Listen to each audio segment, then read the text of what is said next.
नमस्ते प्रणाम। हम आप लोग के बीच एक तिलक का गीत लेके आइल बानी। अच्छा लगी तो लाइक और कमेंट और शेयर जरूर करब और कमेंट में जरूर बताइब कि हमार तिलक के गीत आप लोग के कैसन लागल।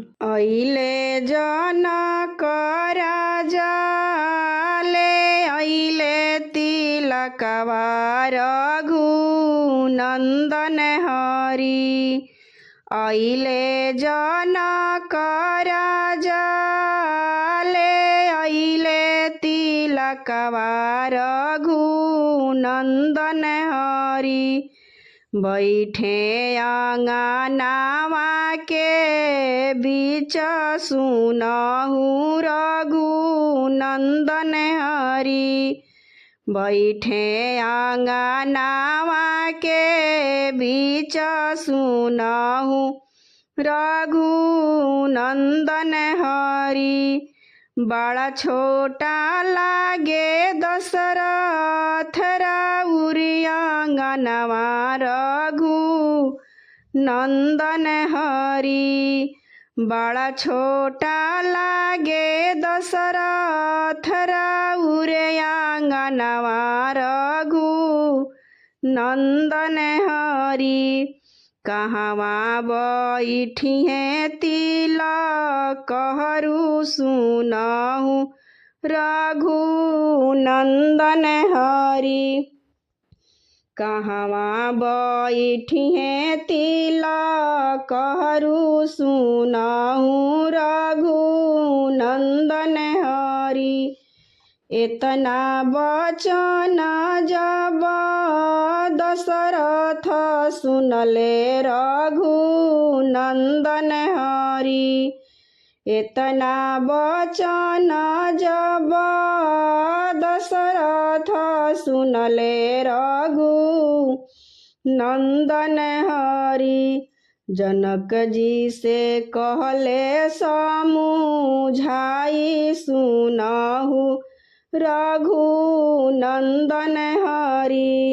जनक जी से कहले समुझाई सुनहु रघु नंदन हरि। हमारी आंगनवा जब लगे राजा छोटा रघु नंदन हरि। हमारी आंगनवा राजा लगे जब छोटा रघु नंदन हरि।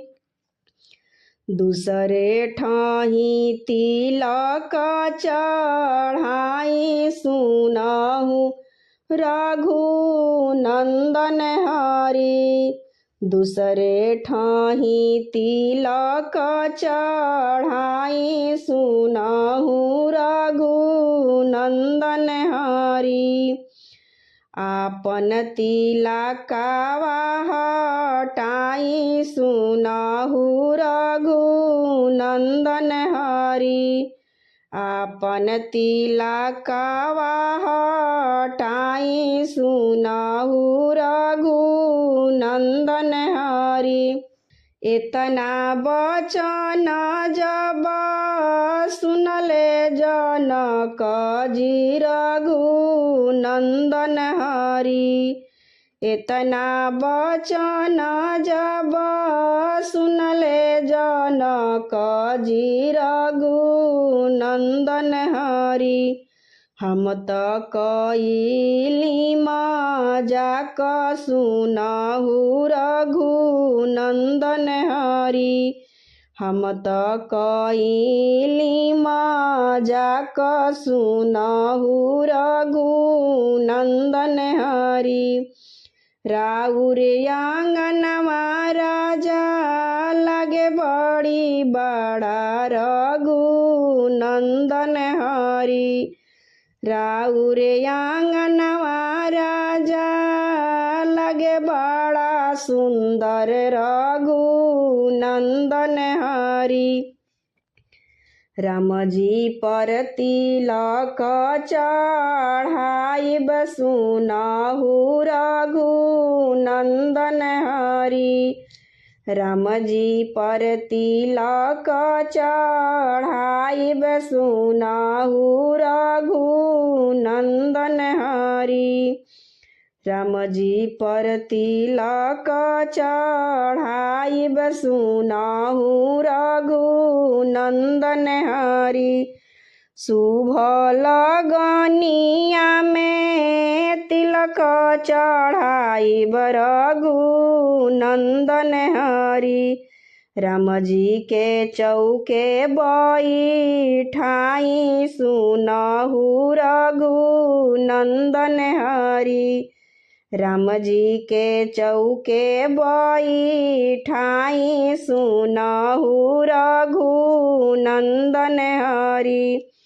राम जी पर तिलक चढ़ाइब सुनाहु रघुनंदन हरि।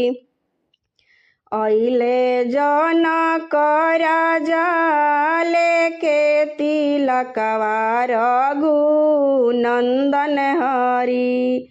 अइले जनक राजा लेके तिलकवा रघुनंदन हरि। बैठेले अंगनावा के बीच सुनाहु रघुनंदन हरि। बैठे अंगनावा के बीच सुनाहु रघुनंदन हरि।